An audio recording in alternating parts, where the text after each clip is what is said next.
And then let me just share our screen.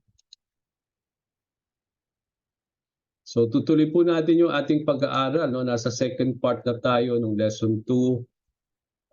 At matatandaan natin, we started last Monday, last week. At we started our lesson about faith, no? When we talk about faith.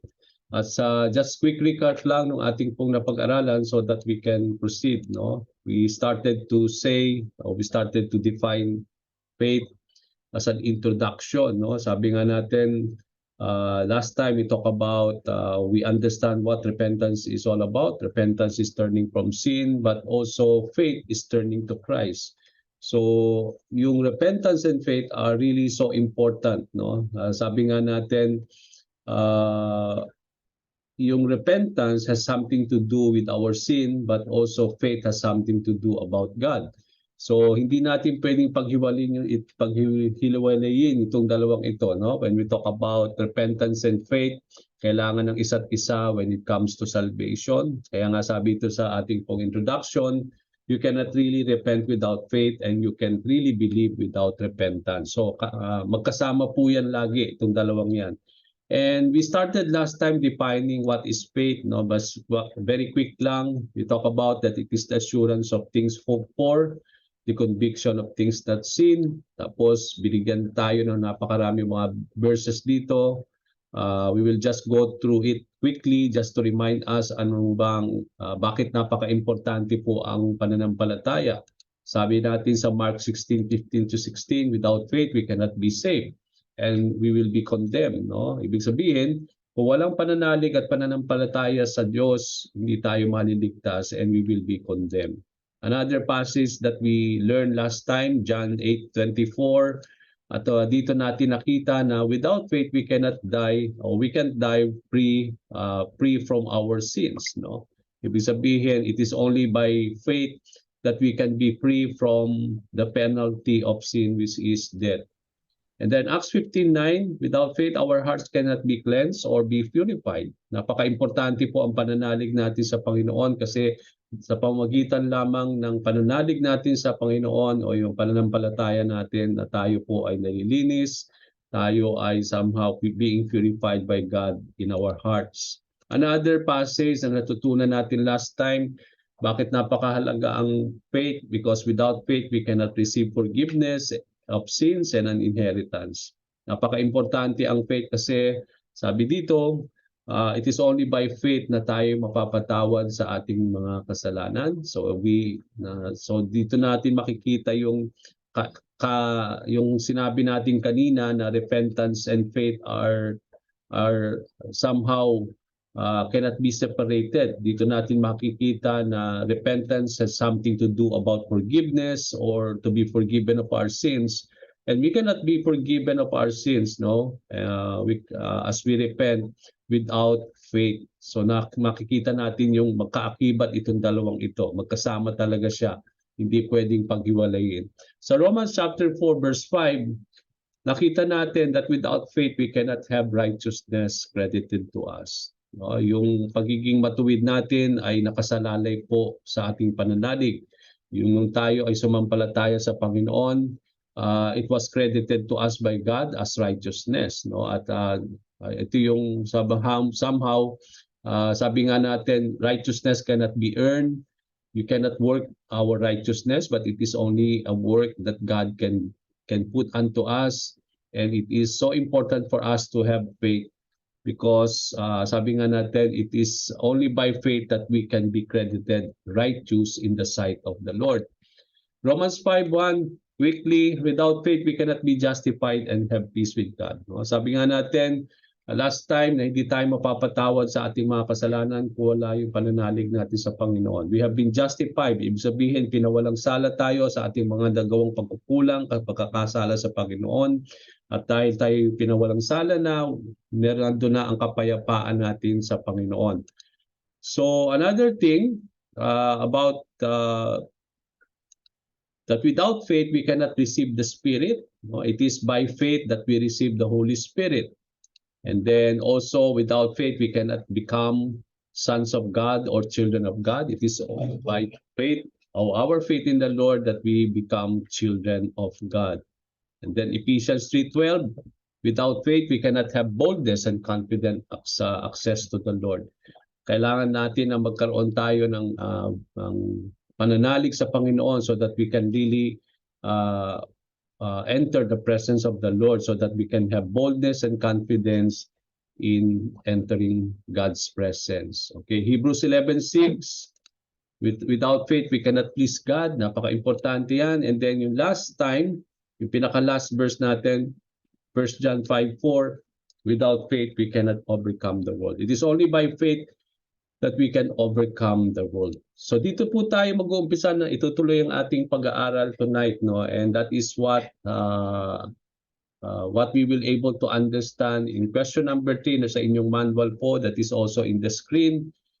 We are called to read Ephesians chapter 2 verse 8 and 9, no? Napaka pamilya natin itong verse na ito sa bawat isa sa atin when it comes to salvation.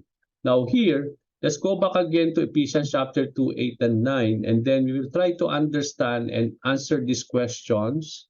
Number 1, what are we saved by? Paano ba tayo naligtas? And then what are we saved through? It is something that we have to, in what way we are able to, in what way you have been saved, and then what are we saved through? And then, why do you think God saves sinners in this way? Bakit daw tayo niligtas ng Panginoon sa ganung pamamaraan? Okay, let's go now to Ephesians chapter 2, verse 8 and 9. Ang sabi po dito sa Ephesians 2, 8 and 9, for it is by grace you have been saved through faith. And this is not from yourselves, it is the gift of God, not by works, so that no one can boast. Okay? So yun po yung sinabi sa Ephesians chapter 2 verse 8 and 9. So yung una po nating katanungan tonight, if you want to answer it, just unmute yourself. What are we saved by? No? Dito sa ating pong question, what are we saved by? Based on this passage, it is by Grace. God's grace. Okay, it is Grace by and through God's faith. grace. By Okay, grace. it is by grace. Okay, so tama po tayong lahat, no? It is, you have been saved by grace. Okay, let me just ask you, ano bang meaning ng grace? So paanong paraan that we have been saved by grace, no? What do we, paano ba natin ilalarawan o explain that we have been saved by grace? No? What do we mean by grace? Ano ba ibig sabihin ng grace? Habag. Sa Habag. kagandahang loob ng Panginoon. Okay, Kaya kagandahang loob ng Panginoon. Okay, kagandahang loob. So, ibig sabihin sa habag at kagandahang loob ng ating Panginoon na tayo lang po ay naligtas. Okay, ibig sabihin, kagandahang loob, ibig sabihin ito ay nagmumula sa ating Panginoon. Wala tayong kinalaman. Ibig sabihin, hindi natin pwedeng wala tayong part dyan sa grace na yan, no? So pag sinabi natin grace, it is purely an act of God, no? It is only by grace, no? Ibig sabihin para bang habag na sabi nga natin kahit hindi tayo karapat dapat iniligtas tayo. So doon natin makikita talaga yung kagandahang loob ng ating Panginoon, yung habag niya, no? Ibig sabihin, di ba sabi nga natin yung last time when we talk about yung bad news, nung bago natin pinag-aralan yung good news about the gospel, na we have been already been condemned, no? Because of our sinfulness, and sabi nga natin, we are all doomed to die because of our sins.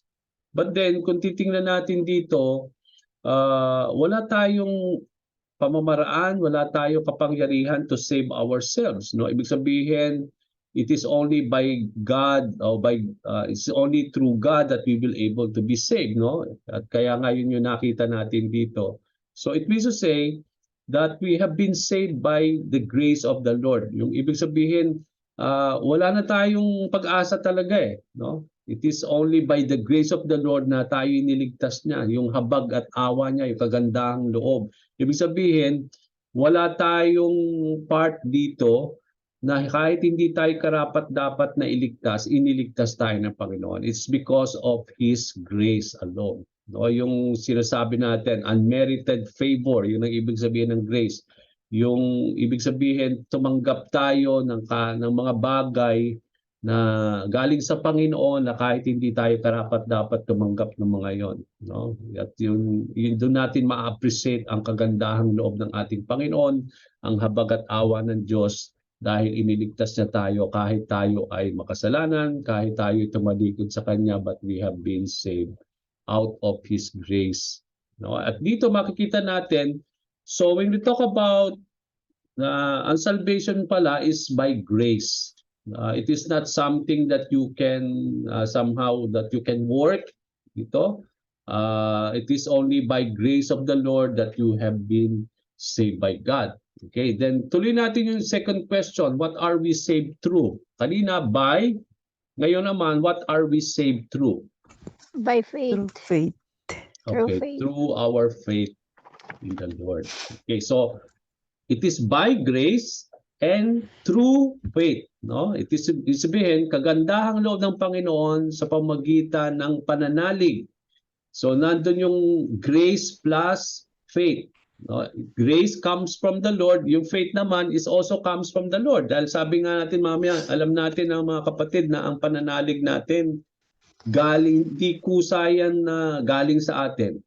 Yan ay galing din sa Diyos, no? Yung ating pananalig sa Kanya, no? Ibig sabihin yan din ay galing sa Kanya, ibinigay niya rin sa atin. Ibig sabihin wala naman tayo talagang kakayahan na manalig sa Panginoon. Dati naman talaga hindi tayo nananalig. Pero bakit tayo nananalig na ngayon? Dahil faith also comes from the Lord. At makikita natin yan, may kinalaman yan sa Kanyang mga kasalita. No? Yung tayo ay lumalalim sa ating pananalig, nagkakaroon tayo ng pananampalataya kapag nakakarinig tayo at pinangahawakan natin ang Kanyang mga salita. So may kinalaman yan sa salita ng Panginoon. So dito makikita natin that una, we are saved by grace and also saved through faith. No, yun sa ating pananalig. So may kinalaman yung pananalig at pananampalataya natin nung tayo'y naligtas. And it is something that we have to understand, no, when we talk about salvation. Salvation is by grace and it is through faith. Okay? Now, let's go to the third question. Why do you think God saves sinners in this way? Bakit by grace through faith? Bakit sa tingin nyo, anong dahilan based on verse 9? So that no one can So boast. one can boast. Okay, so that no one can Boast. boast. Never boast about earning over salvation, but instead giving the glory, all the glory to God. Okay, yes, that's true. So that we could never boast about earning our salvation, but instead give all the glory to God. Yun nga yung tamang sagot, no? Ibig sabihin, mga kapatid, when we talk about salvation, bakit ganun ang ginawa ni Lord, no? Why do you think God saves sinners like that? It's because, sabi nga doon sa verse 9, so that no one can boast about it. Kasi come to think kung tayo meron tayong kakayahan i-save ang sarili natin, yung pwede nating i-work out yung salvation natin. So, hindi tayo aasa sa Panginoon, no? We will not give the glory to the Lord. We will take our own credit out of our salvation, isn't it? No, pwede nating gawin lahat yung mga bagay na pwedeng gawin para maligtas tayo. Kaya come to think, no, kung i-reflect natin ito mga kapatid, kung pwede pala nating i-save ang sarili natin at hindi tayo magre-rely sa Panginoon, then parang walang ibig sabihin para bang talagang walang aasa na sa Panginoon when it comes to that. Kung kaya nating i-save ang sarili natin, basta gawin lang natin yung mga bagay na dapat gawin, at kapag nagawa natin yon, we can be saved, no? But then that is not the thing. Hindi ganun ginawa ng Panginoon. Kaya nga sabi dito, let's go to the what Paul says in Ephesians chapter 2 and 9. Sabi nga natin kanina, salvation is by grace.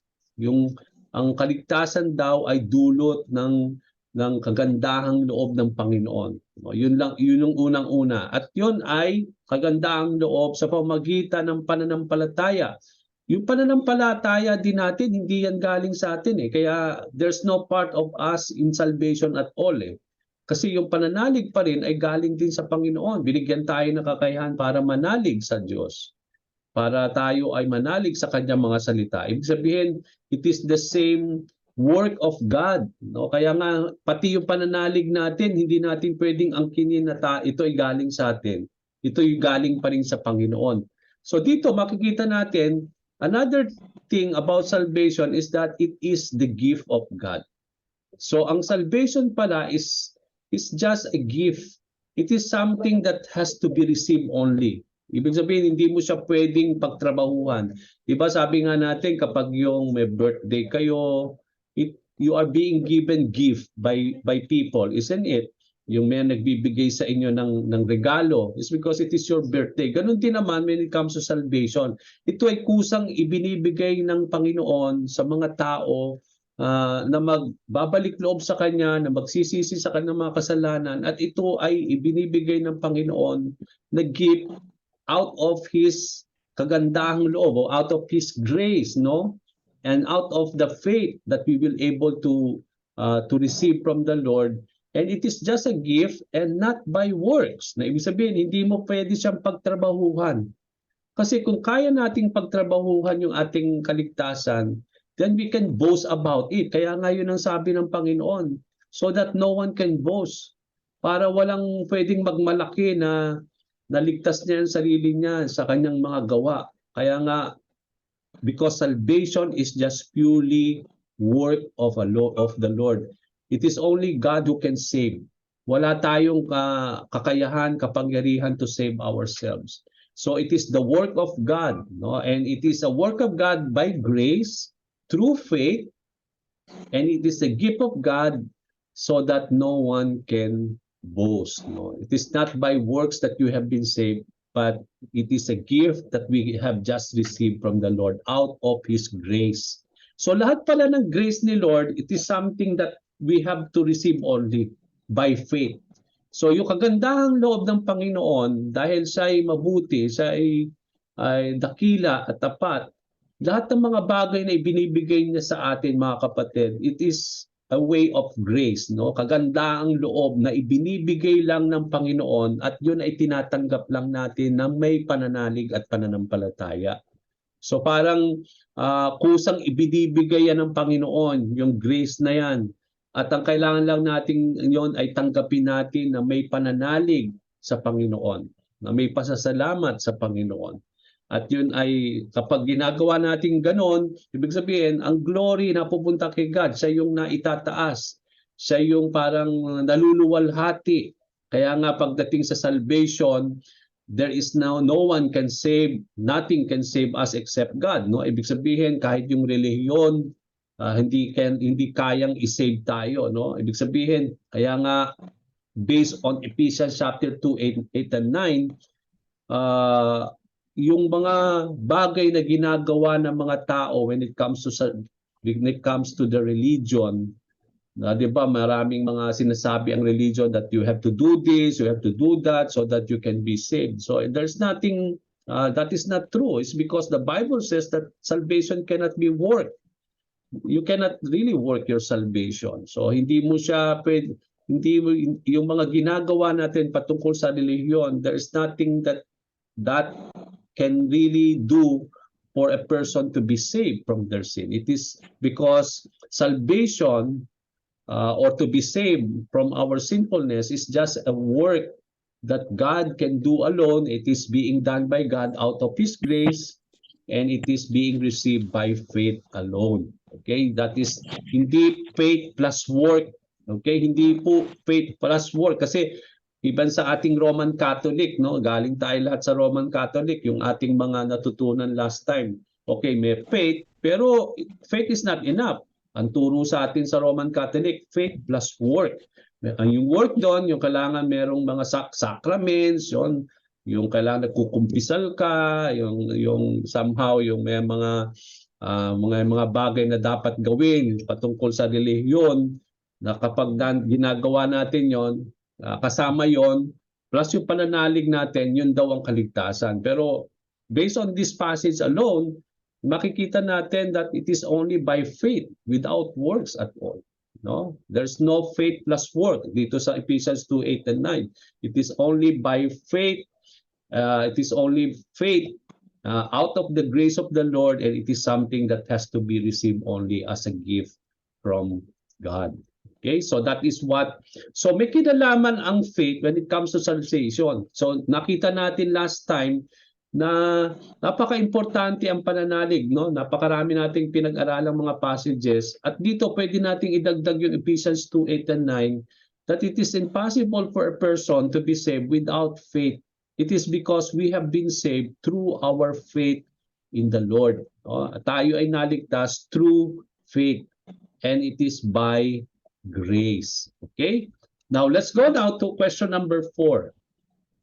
John chapter 6 verses 44 and then verse 65 of the same chapter. Now, what is Jesus teaching here? Ang unang sabi, ang unang question. Pangalawang question, if you are trusting completely in Jesus Christ, where did your faith come from? Ito nga yung sasabihin natin, okay? Sabi ko kanina, pati yung faith natin, hindi galing sa atin yan. Kasi kung ang faith natin galing sa atin, so may parang pinagtrabahuhan natin yon. So may part tayo sa salvation. Pero salvation is just a pure work of God. Kaya dito natin malalaman, even yung faith mo, hindi yan galing kusa sa iyo. Where this faith come from? Ito makikita natin dito, no? Where did your faith come from? Dito natin makikita talaga kung saan ba galing talaga ang ating pananampalataya. Kasi kung ito'y galing sa atin, so may part tayo doon sa salvation. But then, sabi ang katuruan, it is just by grace of the Lord. Yung salvation natin, it is not by work.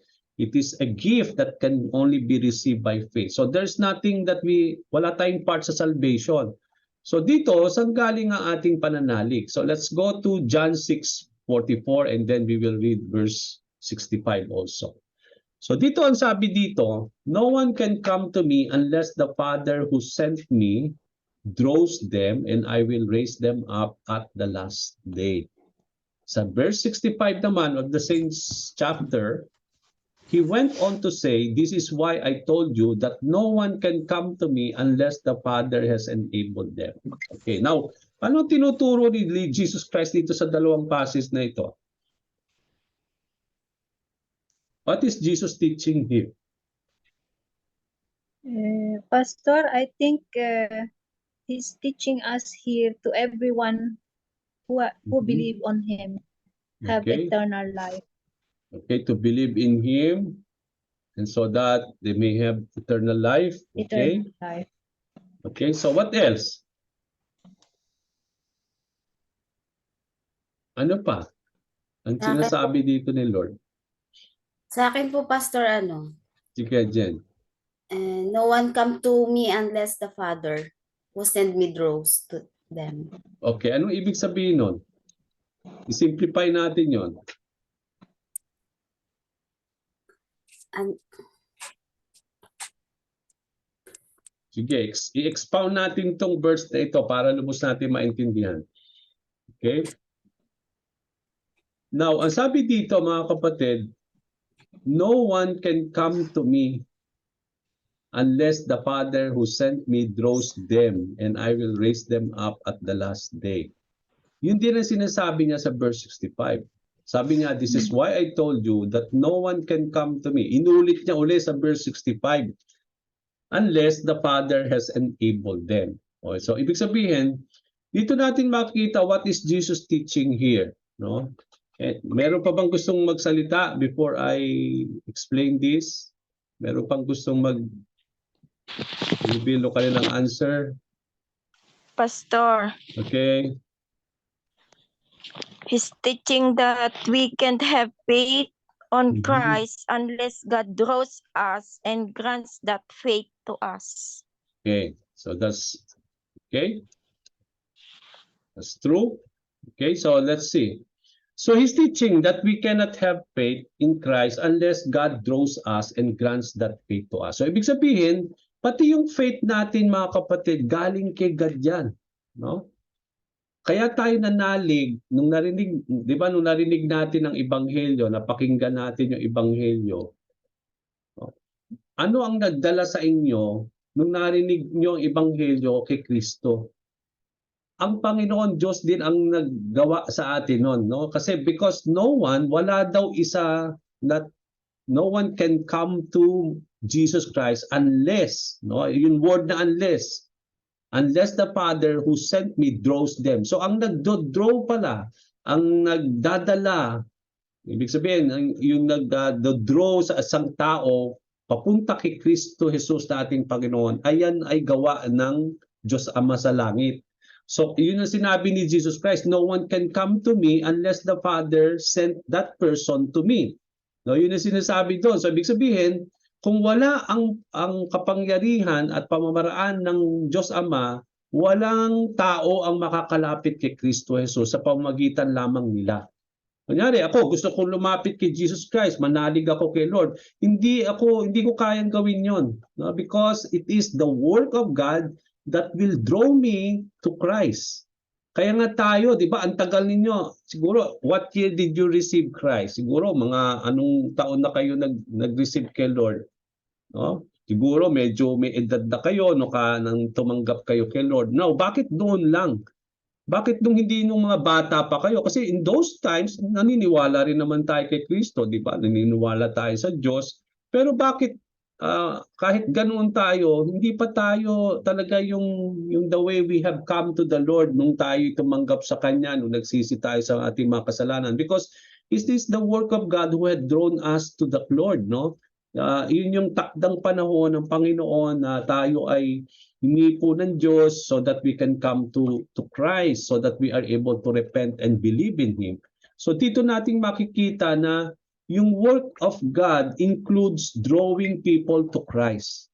No one can come to the Lord except by the Father, no? Unless the Father draw that person to the Lord. At yun yung sinasabi din dito ni Jesus Christ, no? It is not only the Father only who is drawing a person to Jesus Christ, but also it is the Father who enabled them.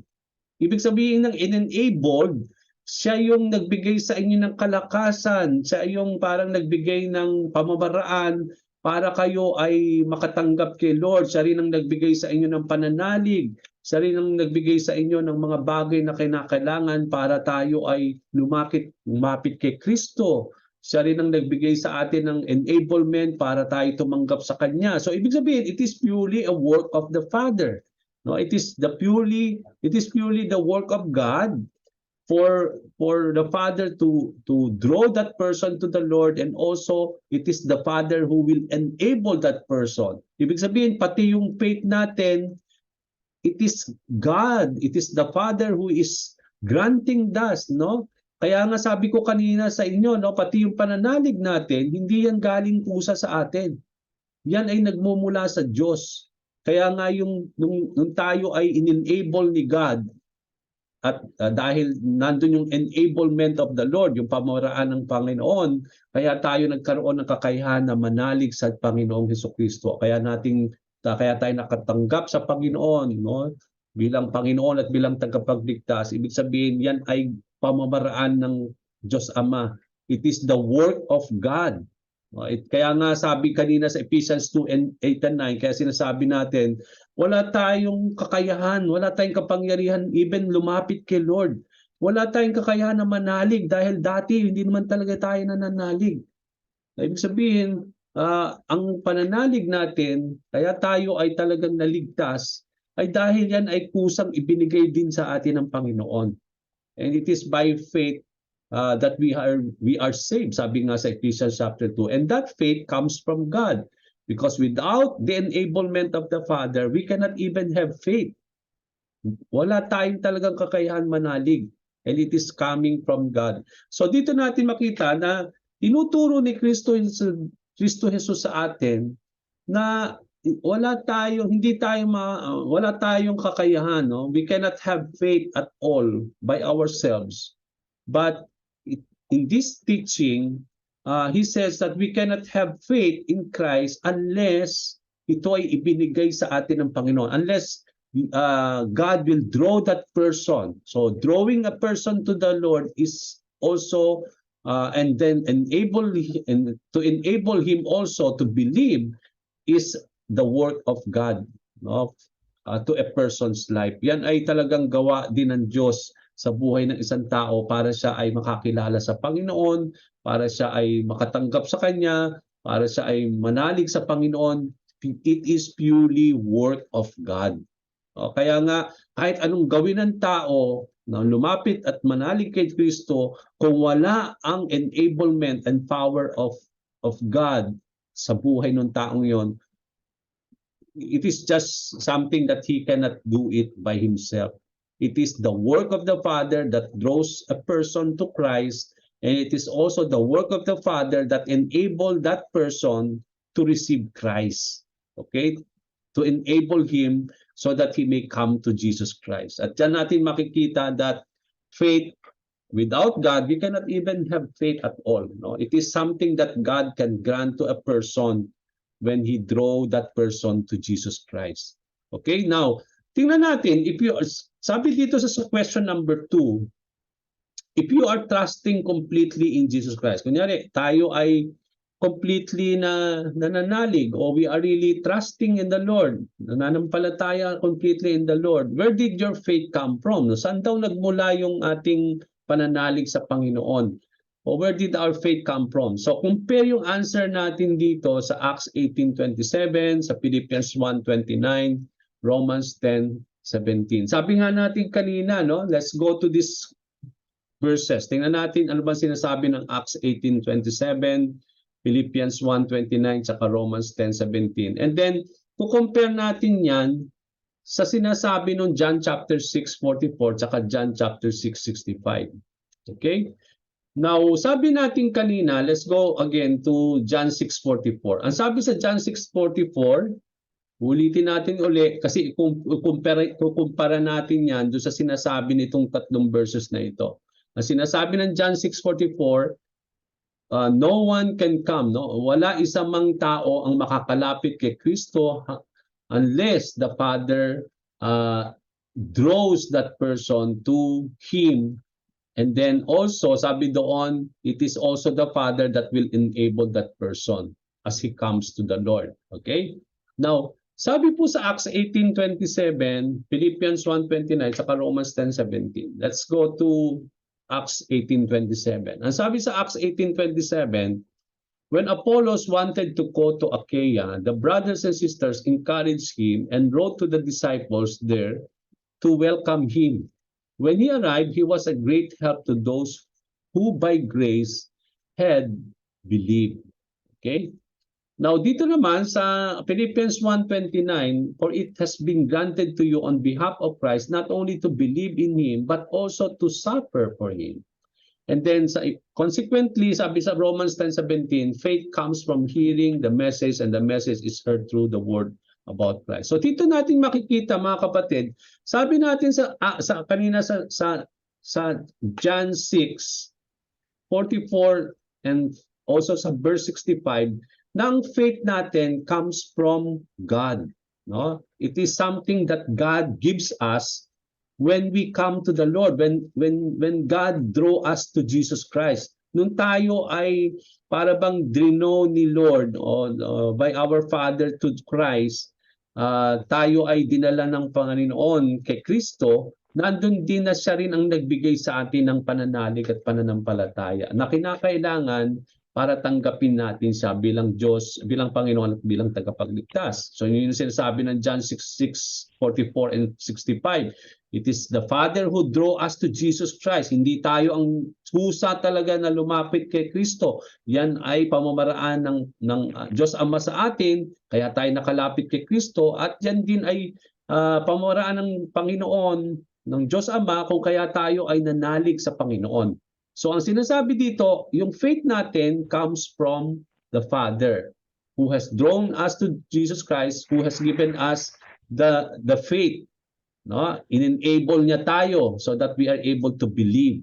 So dito rin yan din ang sinasabi nitong mga verses na ito. Wala siyang pagkakaiba. Kasi kung titingnan ninyo dito sa sinasabi dito, no, ito sa mga verses na ito, unang-una sabi dito na sa Acts 18:27, nung si Apollos daw ay gusto niyang pumunta sa Achaia, yung mga kapatiran doon, yung mga brothers and sisters, in-encourage siya, no? At sila ay nagsulat sa mga disciples there para i-welcome nila itong si Achaia. Okay?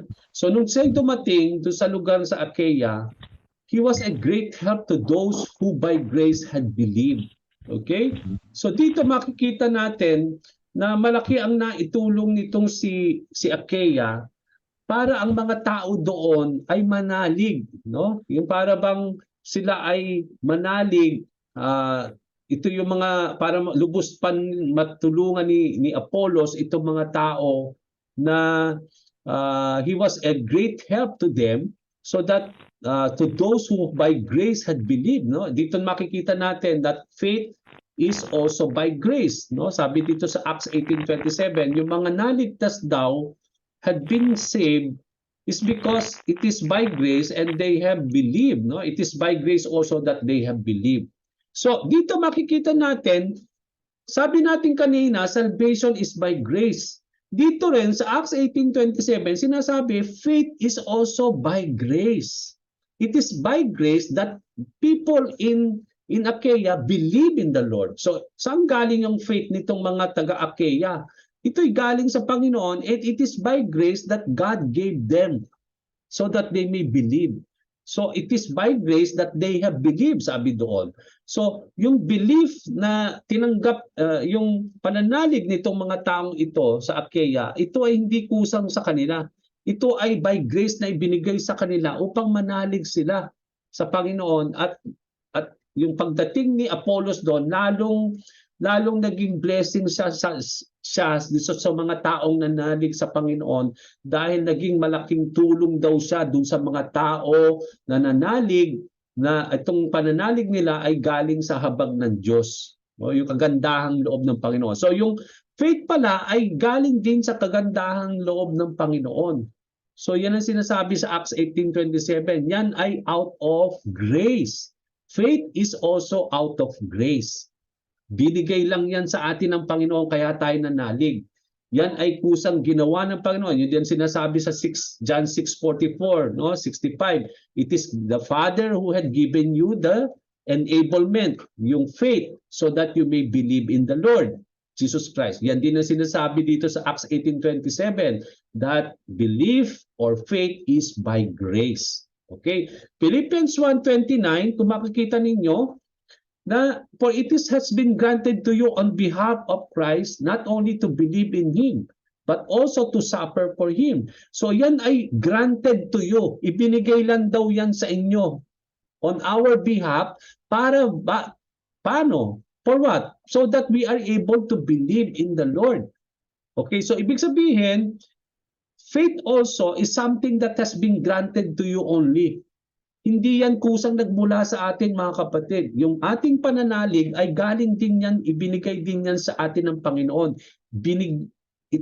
You have been granted by God so that you may able to, in behalf of Christ, so that you may able to believe in the Lord. So pamamaraan niya ng Diyos para tayo ay manalig, para tayo ay sumampalataya kay Kristo Jesus na ating Panginoon. Yan ay binigay daw kusa. So it has been granted to you also by grace. No? Yun ang sinasabi sa Philippians 1:29 ni Paul. Yan ay kusang ibinigay sa inyo. It has been granted to you, no? So that you may believe. So yung believe dyan ay galing kay God. Okay? It has been given to us by the Lord. Romans 10:17, tingnan natin. Yan din ang sinasabi sa Romans 10:17. Yung pananalig daw natin ay saan ang gagaling yung ating pananalig? Ito'y galing daw sa salita ng Panginoon. Kapag daw tayo ay patuloy na nakikinig sa mensahe ng Panginoon at ang mensahe na yan ay naririnig natin sa pamamagitan ng mga salita ng Panginoong Hesukristo. So kung patuloy tayong makikinig sa salita ng Panginoon, yun ang sinasabi niya sa Romans 10:17, lalong lumalalim yung ating pananalig sa Panginoon. So, saan galing ang pananampalataya? Yan ay galing sa salita ng Panginoon. So, ang salita ng Panginoon ang nagdudulot sa atin ng pananalig. Kaya lalo tayong nananalig kapag lalo tayong nakakarinig ng mga salita ng Panginoon. So, ibig sabihin, lalo tayong lumalalim. It allows us to go deeper more in the word of the Lord, no? Yung nagiging deep tayo sa ating understanding ng salita ng Panginoon. So, dito, faith comes from hearing the word of God.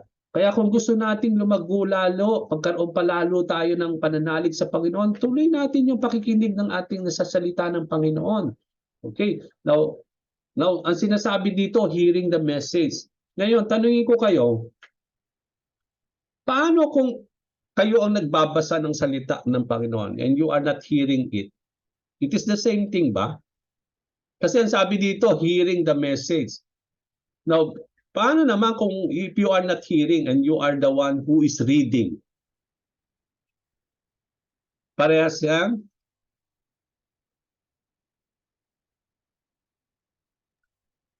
Okay, sige. Ha? Kunyari, di ba ang sabi ni Paul dito, faith comes from hearing. So, ibig sabihin, napapakinggan mo. Okay, yung kunyari, yung preaching natin, napapakinggan ninyo every Sunday, every Friday, o kaya nakikinig kayo sa YouTube or sa anumang mga sa social media ng mga preaching. So that is hearing the message, isn't it? Kaya when you hear it, you are faith comes, no? Lalong lumalalim, no? Nagkakaroon tayo ng pananalig kapag when we are hearing continuously those messages, okay? Now, paano naman kung ikaw lang yung nagbabasa and you are not hearing anyone? Same thing lang yan, Pastor. Same thing, yes. Bakit same thing, Brother Romeo? Dahil kung ano yung pagkakaintindi mo about dun sa nabasa mo, yun na yung paniniwala mo eh. Okay. So, tama yun. No? It is the same thing. Kahit hindi ka nakikinig ng preacher na nagpipreach siya at narinig mo, that's hearing the word, no?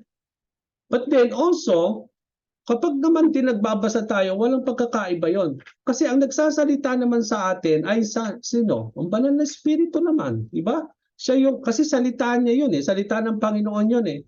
Kaya kapag binabasa natin ngayon yung kanyang salita, ang nangungusap sa atin ay ang Panginoon Diyos sa pamamagitan ng banal na espiritu. Nakikinig pa rin tayo doon, no? Kasi parang pag binabasa natin ang salita ng Panginoon, siya rin ang siya pa rin yung nagsasalita sa atin sa pamamagitan ng kanyang mga salita. Kaya nga sabi sa Bible, God is speaking to us through His words. Ibig sabihin, nagsasalita, no? Na nagpapahayag ang Panginoon sa atin sa pamamagitan ng kanyang mga salita. Kaya nga, kapag nagbabasa tayo ng kanyang mga salita, ang Panginoon Diyos ang nangungusap sa atin sa pamamagitan ng pamamagitan ng kanyang mga salita. Kaya nga minsan, sometimes, no, nakakalito minsan yung pag sinabi nating nangusap sa akin ang Panginoon. Ngayon, anong ibig sabihin mong nangusap ang Panginoon sa iyo?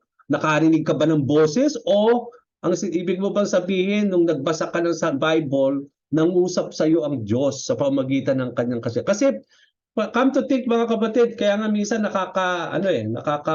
sometimes nakakalito eh. Ako rin minsan nalilito ako pag may nagsabi sa akin na nagsalita sa akin ng Panginoon. What do we mean by that? Nagsalita nakarinig ka ba ng boses? Kaya mo sinasabing narinig mo ang Panginoon? O ang ibig ko ba sabihin, nagsalita ang Panginoon sa iyo nung nagbabasa ka ng kanyang mga salita? That is possible. That's true. Nagsasalita talaga ang Panginoon kapag nagbabasa tayo. Pero ang mahirap intindihin at mahirap din paniwalaan na meron kang narinig na boses. Kasi sometimes even the devil can do that.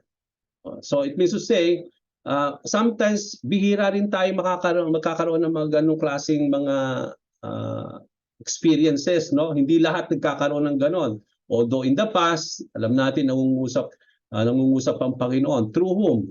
Through the angel, no? Ibig sabihin, hindi naman talaga many times nagsasalita ang Panginoon, hindi directly.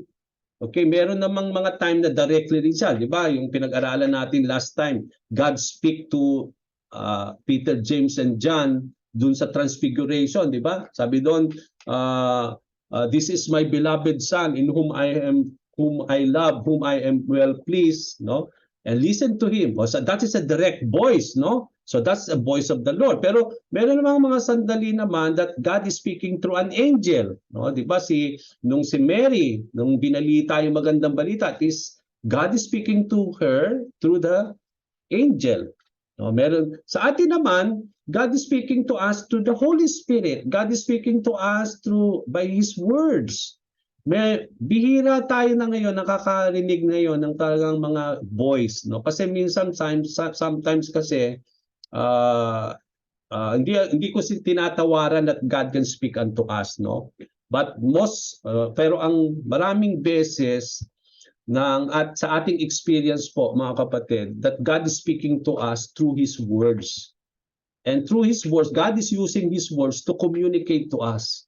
Kaya kapag tayo nagpe-pray, no, or God is or we are reading the word of the Lord, no, that it is where God is speaking to us through his words. And through prayer, God can use the Holy Spirit to communicate with us. God can use the Holy Spirit to speak unto us in a very audible voice, no? Yung talagang hindi talaga boses, but then there's the voice of God, no? Kahit wala kayong naririnig na talagang yung kagaya nito nagsasalita ako sa inyo, no? But then we know that God is speaking to us when we are praying. That's why prayer is a two communication, o hindi one-way communication na tayo lang yung salita. Di ba? Through prayer, we also listen to the Lord, no? Because it is where we listen to God also in our prayer. So, and how does the Lord speak to us in our prayer? It is the Holy Spirit. No, yung talagang He's prompting our heart. No, there is something that God is telling us to the Holy Spirit, to the prompting of the Spirit na alam natin na nangungusap ang Panginoon sa atin. So, very seldom tayo o very rare tayo na makakarinig talaga ng boses sometimes. But God can do that. No? Hindi yun imposible sa Panginoon, pero dapat maging maingat tayo kasi sometimes kapag ganyan, even the devil can use voice like that for you to believe that it is from God. Ngayon, parang mababalidate natin lang yon kung what you are hearing is in line with the Bible. Kaya nga mas trustable din yung magsalita ang Panginoon sa pamamagitan ng kanyang mga salita. Because it is really the word of the Lord. And we know that God is speaking through the Holy Spirit and through His words. Kaya sabi dito sa Romans 10:17, faith comes from hearing the message or hearing the word of the Lord. And God is speaking to us through His words sa pamamagitan ng mga salita ng ating Panginoon. So, at kapag patuloy tayong nakikinig ng salita ng Panginoon, ng salita ng Panginoong Jesucristo, lalo daw tayo nagkakaroon ng pananalig at pananampalataya sa Panginoon.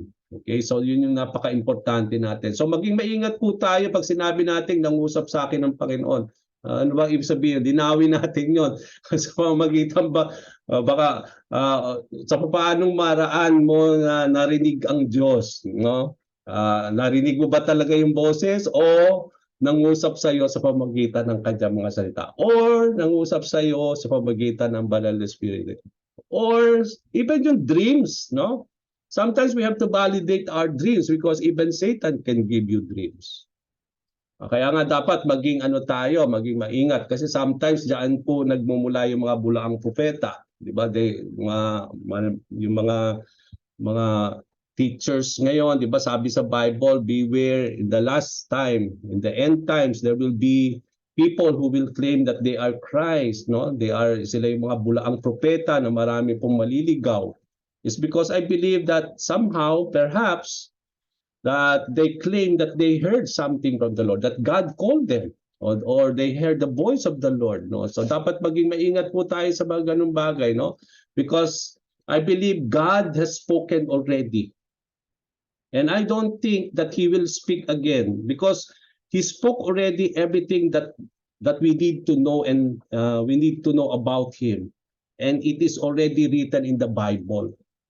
And I believe there's no revelation anymore that God will give, because God has already revealed everything that we need to know about the Lord, and it is already in the Bible. So hindi na tayo nag-expect na may mga revelation pa na, na talagang magbibigay o magkusa pa rin mangungusap ang Panginoon sa isang tao, because everything that God wants us to know is already been given to us, and that is the Bible. Okay, so maging maingat po tayo sa mga gano'n na nangusap ang Panginoon sa inyo. Okay, linawin po natin dapat para hindi po tayo nakakalito. Okay, so because for me, when pag gano'n ang narinig ko, ang ibig ko ang aking understanding na kusap sa kanya sa Diyos, o ang Diyos sa kanya sa pamamagitan ng salita. Okay, that's what I believe. Okay, so I don't know if that is kung sasabihin niya na nakarinig siya ng boses, then it has to be validated if it is really from the Lord. Okay? Now, Pastor, okay. sorry po. Yes. Curious lang din po kasi how about naman po sa sa vision ng tao? Is it Okay. po ba yun ng spirit? Kasi may mga person din po kasi 'di ba po na nakaka-vision. Yes, meron mga ganon. Dapat din maging maingat tayo when it comes to vision because vision is something na sabi nga natin we need to be careful also, because God can really give us vision it's because it is God who gives us the vision, but then let us also be careful about it.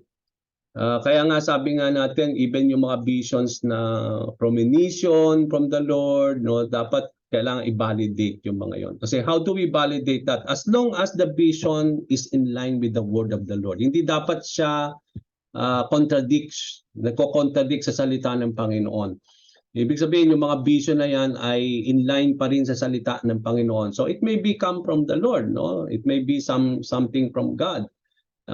It is somehow that God has given you that vision. So walang imposible naman sa Panginoon, mga kapatid. Ang ibig kong sabihin dito, maging maingat lang tayo when it comes to mga vision, yung mga premonition na sinasabi natin na nakita ninyo ang Diyos, or nagpakita sa iyo ang Panginoon, or nakarinig ka ng boses na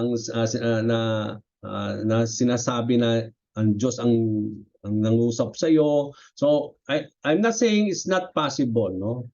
It can be, no? But then it has to be validated. Kasi nga sabi nga natin, mga kapatid, even the devil can do that, no? Even the devil can really instill voice unto you, or he can also give you vision. But how do we validate our dreams, yung ating pong mga vision and yung mga somehow na sinasabi natin that God spoke to you, as long as it is in line with the word of the Lord. Kung ano yung sinasabi ng Bible at yun din ang sinasabi sa iyo ng Diyos, yun din yung vision na binibigay sa iyo ng Panginoon. So it can be from God.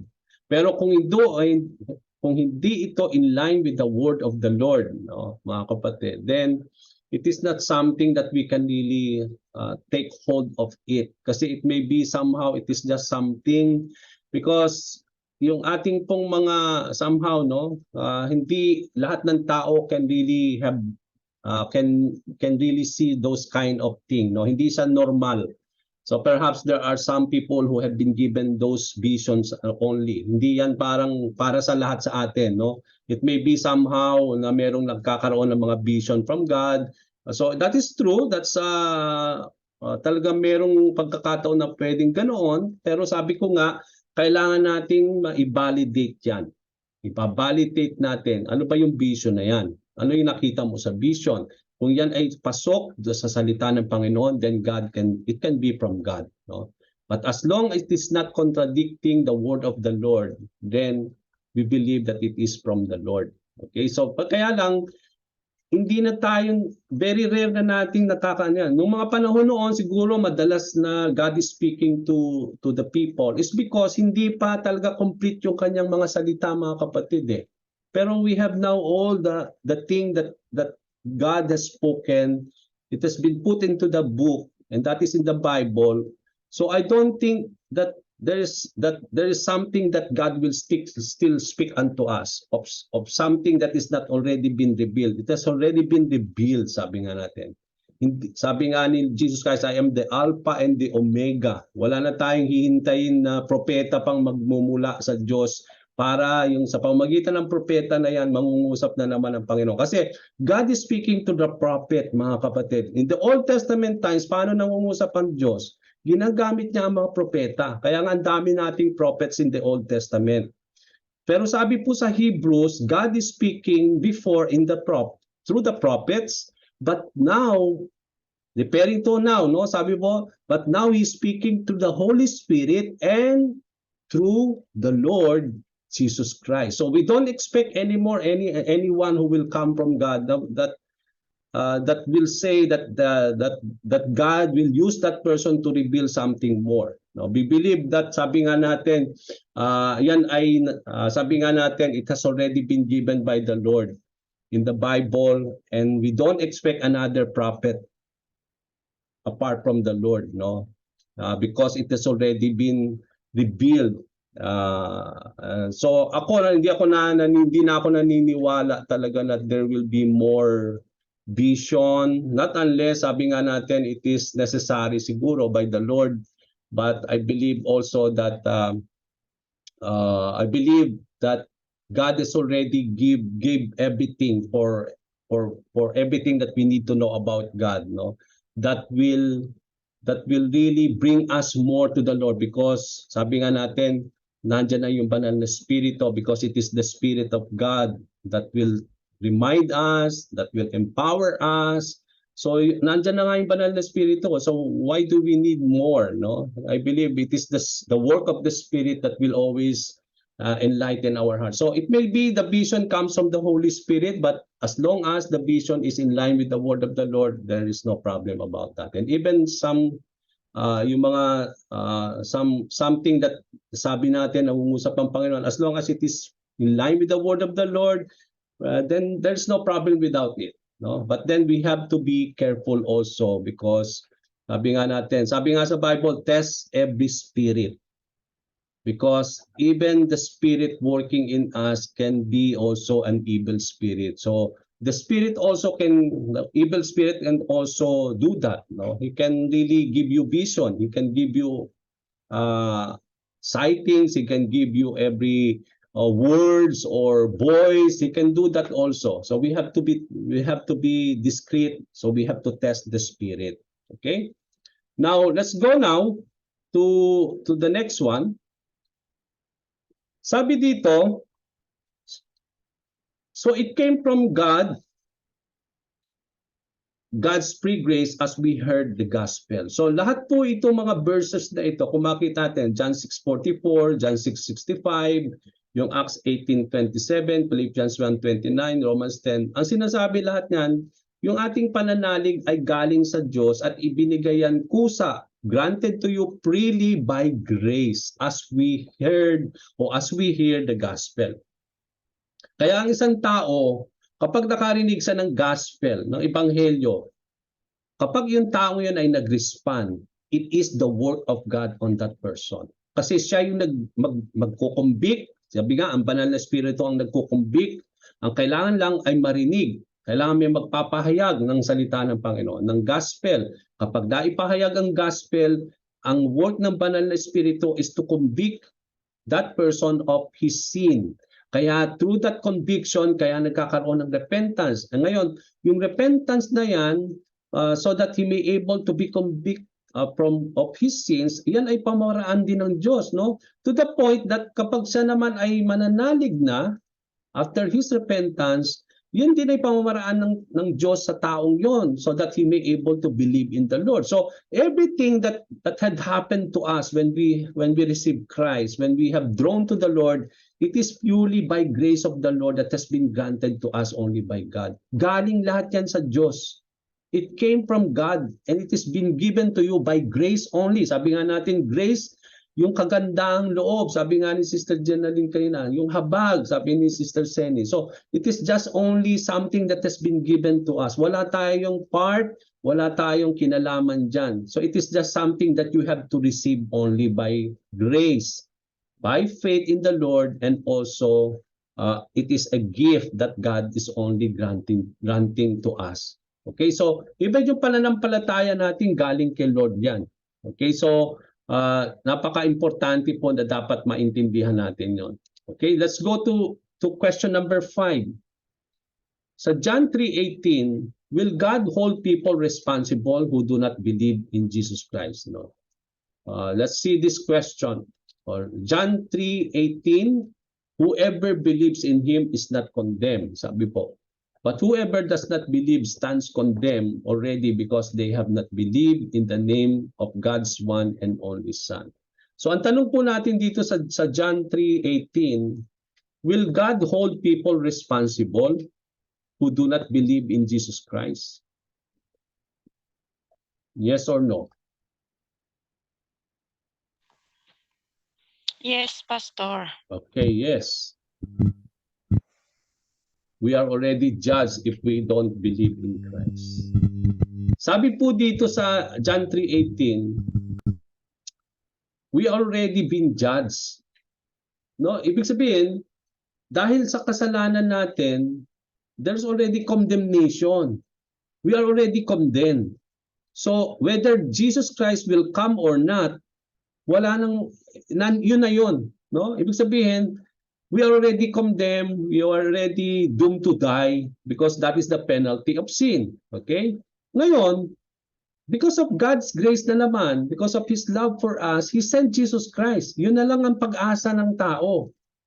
Na sa Diyos lang ang talagang pamamaraan para kagandaang loob ng Panginoon kaya maliligtas tayo. Kaya pinadala niya si Jesus.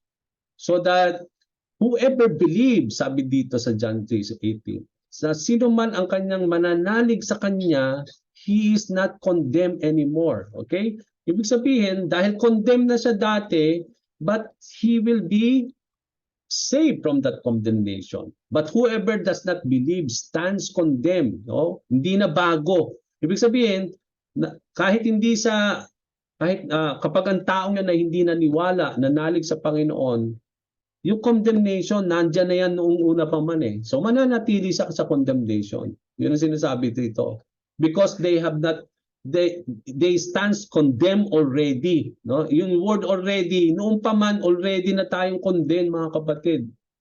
Ang pag-asa na lang natin ay manalig kay Kristo Jesus. Ngayon kung yun ay tinanggihan pa rin natin, hindi tayo nanalig at nanampalataya, so yung condemnation, mananatili yan. Kasi nung paman tayo, nandyan na yung condemnation na yan. At ang pag-asa na lang natin ay yung manalig, yung ating pananampalataya sa Panginoon. So, yun yung sinasabi sa John 3:18, no? Because they have not believed in the name of God's one and only Son. So, here, faith again is another, dito natin nakita na naman kung bakit napaka-importante or importante ang faith. Because yung faith natin will really save us from condemnation. When we believe in the Lord, kapag nanalig ka, yung faith natin, no, in the Lord, it is something that can remove you from condemnation. When you believe in Jesus Christ, sabi doon, you are not condemned anymore. Although you are condemned dati, but you are not condemned anymore. And that is something that only faith can do. And that faith is just a gift, or it is by grace, sabi doon, that the Father has given to the person so that he may able to believe in Jesus Christ. So lahat ng mga nangyari sa buhay natin nung tayo naligtas, nanampalataya tayo, nagsisisayo sa ating kasalanan, yan ay pamamaraan at gawa lang ng Diyos sa atin. Okay, so we just simply want to thank the Lord for that kasi wala tayong kinalaman doon. Talagang wala tayong part on our salvation. It is purely by grace, out of our faith in the Lord, that we have been saved, and it is truly a gift that we only receive from God. Okay? Now let's go to the last question so that tapusin na po natin itong ating lesson sa regarding faith. Read James 2:14 to 26. So mahaba-haba po ito. Ang mga tanong natin dito, is there a kind of faith that some people possess that will not save them? Verse 14 to 17. I-compare daw natin yan sa 1 Corinthians 15, 1 to 2. If so, what is non-saving faith characterized by? Do demons believe in God? Does their faith save them? What must our faith produce in order for us to consider it the kind that saves? So meron palang saving faith at meron ding non-saving faith. Okay, so titiot, aalamin natin sa James 2:14 to 26, ano ang palatandaan ng saving faith? Ano naman ang sinasabing non-saving faith? Okay? Ano yung nagka-characterize ng non-saving faith? Ano naman yung napoproduce nung sinasabi nating saving faith, no? Yung what must our faith produce in order for us to consider it as a kind that saves. So dito sinasabi sa dito is that ano yung magpo-produce para ito ay palatandaan that it is a saving faith. Okay? Now, sabi natin, basahin natin 14 to 26, medyo mahaba-haba. Napakagandang basahin before we close. What good is it, my brothers and sisters, if someone claims to have faith but has no deeds? Okay, yun yung sinasabi dito ni James. Sabi niya, what good? Ano ang kagandahan daw ng isang pananampalataya na walang kaakibat na gawa o no deeds at all? Can such faith save them? Okay? Suppose a brother or sister is without clothes and daily food, sabi doon. If one of you says to them, go in peace, keep warm and well fed, but does not nothing about their physical needs, what good is it? In the same way, faith by itself, if it is not accompanied by action, is dead. But someone will say, you have faith, I have deeds. Show me your faith without deeds, and I will show you my faith by my deeds. Okay, may pagkakaiba po yun, no? Yung sinasabi dito, no? Na show me your faith without deeds. Pero sabi ni Paul, I will show you my faith by my deeds. O, may pagkakaiba po yung dalawang yon. So dito makita natin, show me your, sabi nga, you believe that there is one God, good. Even the demons believe that. Okay? So, okay, may pananampalataya ka sa Diyos, pero even the demons believe on the Lord. Ano pa kakaiba natin sa demonyo? Kung ang demonyo din pala na naniniwala, nananampalataya, they believe also on God. Okay? And shudder, you foolish person. Pati nga, even the demon, they believe and they also shudder. Nanginginig pa sila, no? When it comes to God. So, you foolish person, do you want evidence that faith without this is useless? Was not our father Abraham considered righteous for what he did when he offered his son Isaac on the altar? You see that his faith and his action were working together. And his faith was made complete by what he did.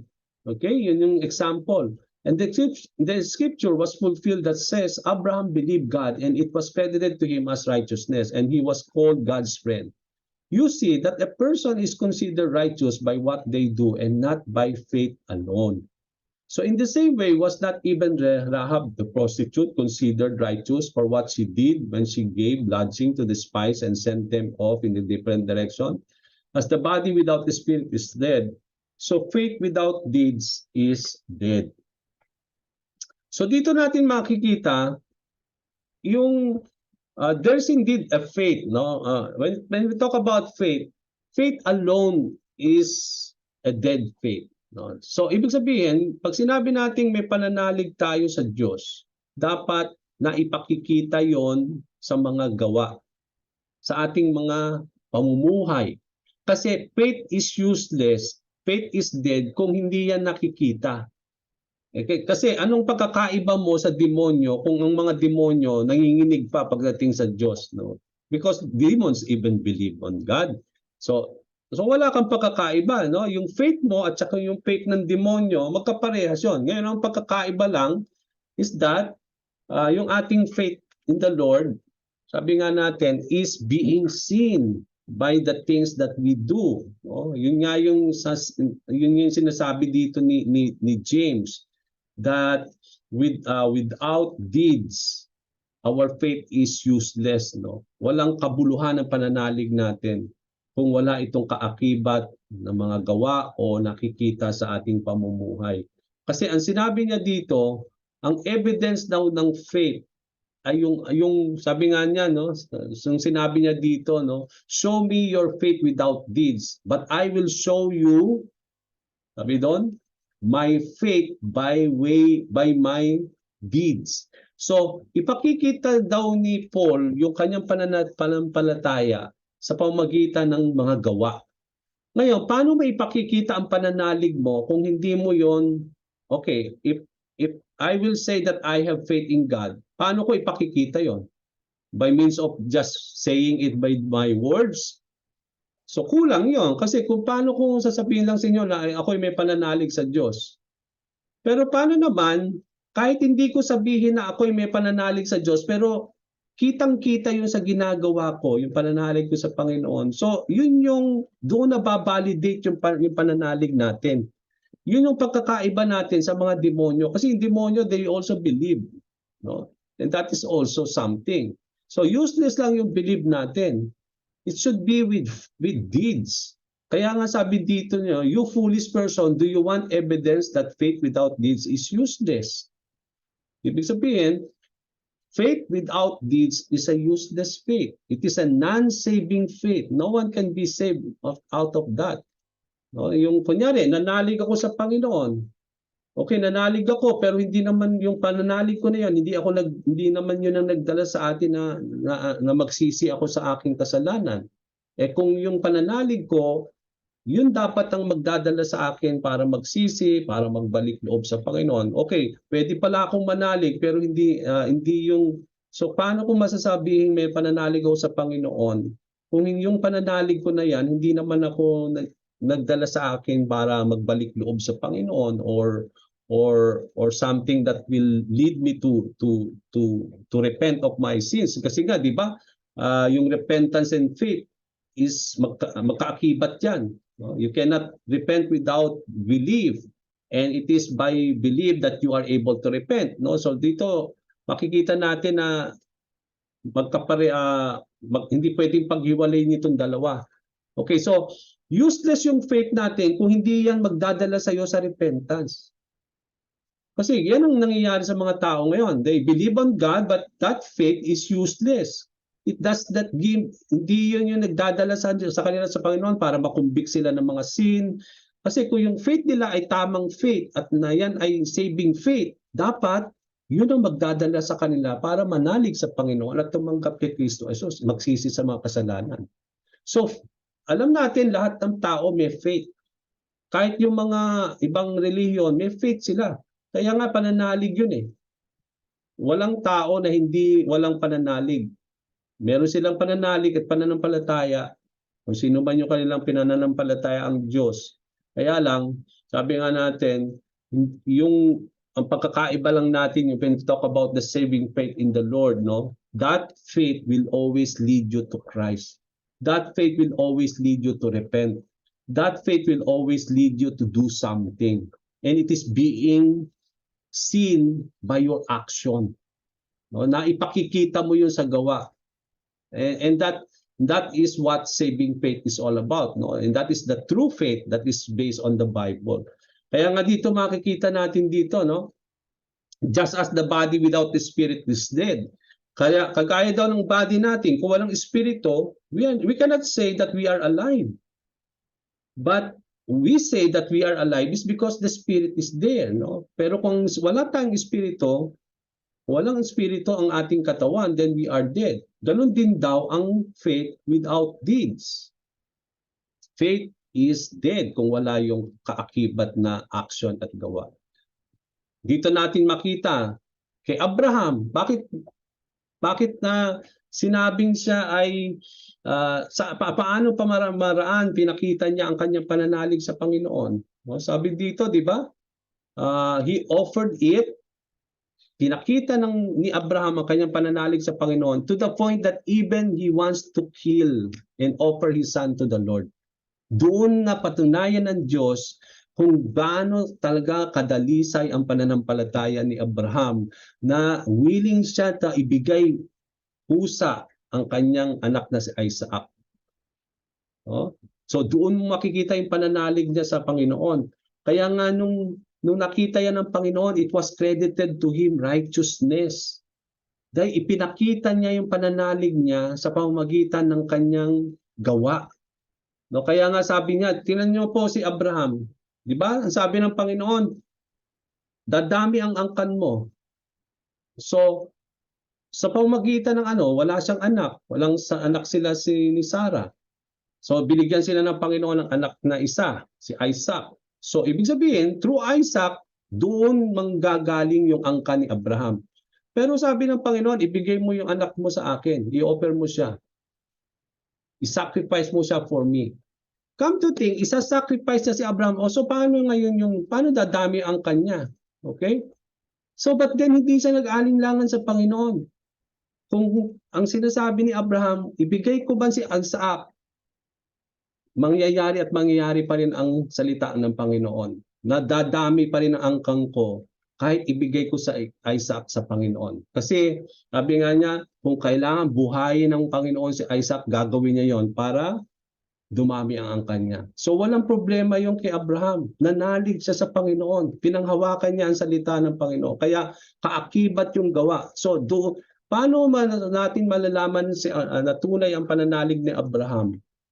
Nakita yon sa pamamagitan nung inoffer niya si Isaac on the altar. And that is faith with works. Faith with action. Because faith and his action were working together. Yun daw ang sabi dito. Yung faith natin, yung action natin, makaduktong yan, no? It is working together. You cannot just have faith alone pero hindi mo ini-exercise yung faith mo. So that is a dead faith. Nananalig ka sa Panginoon pero itong sinasabi ng faith mo pero hindi mo naman ginagawa. So that's a dead faith, mga kapatid. So that is something that will not save you if you have that kind of faith. So that's a non-saving faith. But the faith that will save will always be with action. So yun yung sinasabi dito. Okay, so kaya nga sa 1 Corinthians 15:1 and 2, kung compare natin yon, tapusin lang natin. Now, brothers and sisters, I want to remind you of the gospel I preached to you, which you received and which you have taken your stand. By this gospel you are saved, if you hold firmly to the word I preached to you, otherwise you have believed in vain. So dito, sinasabi din ni Paul na yung believe natin will be in vain. Pwede palang mag-believe and that belief will also cause useless. No? Kaya lang, ang sinasabi ni Paul dito, brothers and sisters, nire-remind niya of the gospel I preached to you which you have received.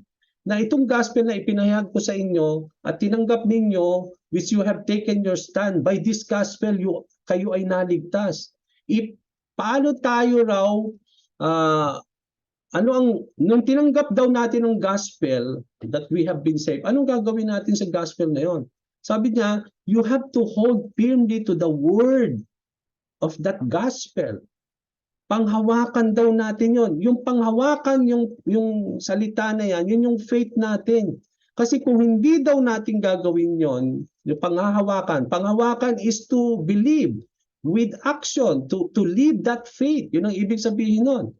So, kailangan nating ipakita yon, yung faith na yan, yung gospel na yan na ating narinig, na nagligtas sa atin, and kailangan daw nating panghawakan yung mga salita ng ebanghelyo na ibinigay sa atin, kasi kung hindi daw natin gagawin yon, yung ating faith ay useless. Okay, yung holding firmly to the word is something that you put that into action. Nakikita yung tinanggap ninyong salita ng Diyos. Buhay yung salita ng ebanghelyo sa inyo. Ibig sabihin, nakikita yung ebanghelyo sa ating pamumuhay.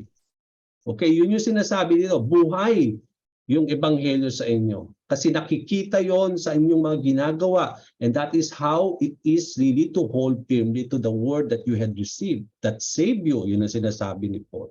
So dito pupunta tayo sa question, is there a kind of faith that some people possess that will not save them? Yes. Yun yung sinasabi doon. It is possible to have faith but it will not lead them to salvation. Kaya nga ang daming tao nananampalataya naman eh. Nananalig sila na may Diyos. Naniniwala sila kay Kristo. Pero that is not enough. That faith should lead them to repent. That faith should lead them to accept the Lord. Pero kung wala yon, that's not as non-saving. That's a non-saving faith. Okay, so yes, there is. If so, what is non-saving faith characterized?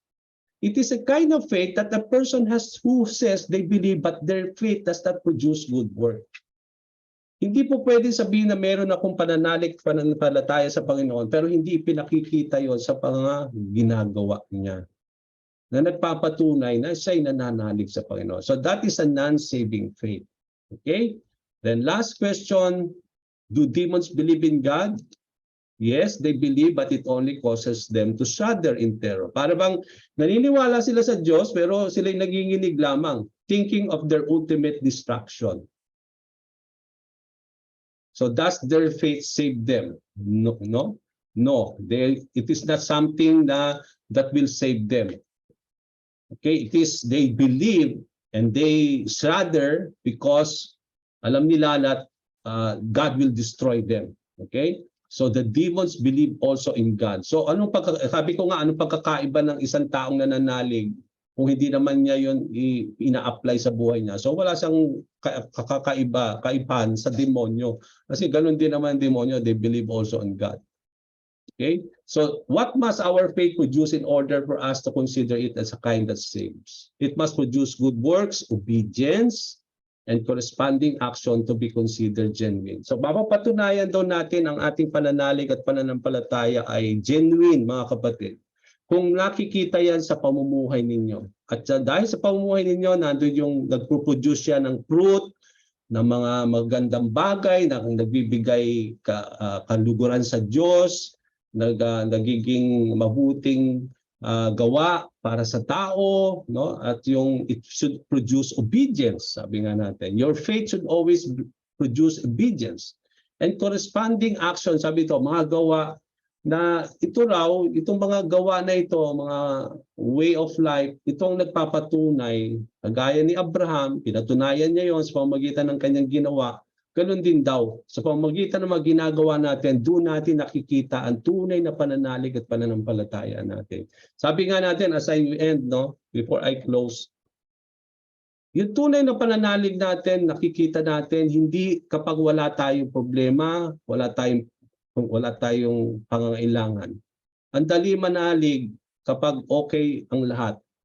Maayos ka, may trabaho ka, marami kang pera, maayos lahat ang pamumuhay mo, wala kang sakit. No? Madali manampalataya sa Diyos. Pero ang tunay na pananalig daw sa Panginoon ay mapapatunayan lamang kapag nasa pagsubok ka, kapag nangangailangan ka, kapag ang mahal mo sa buhay ay may karamdaman ng sakit, kapag wala kang trabaho, kapag nangangailangan ka, doon daw tunay na kusang na ipapalabas at nakikita ang tunay nating pananalig sa Panginoon. Kaya may blessing po yung mga trials natin. Kabahan ka kapatid kapag wala ka ng mga trials. Kabahan ka na mga kapatid kung wala ka ng problema. It's because through that, ito nagpapatunay sa atin na doon tayo binibigyan ng lalong pananalig para lalo tayong umasa sa Panginoon, para lalo tayong manalig sa Panginoon. Kapag ganyan tayo sa problema na yan, diyan na mo na ipapakita ang tunay na pananalig mo sa Panginoon. At yun ay somehow being sabi nga natin, being gifted by the Lord out of the blessings that come from God. No? At alam natin po na diyan na ipakikita ang tunay nating pananalig at pananampalataya sa ating Panginoon. Okay, so from here we end Natapos po natin yung ating lesson tonight. Oh. Overtime lang tayo for 15 minutes. But then, this coming Wednesday po, let me just stop recording.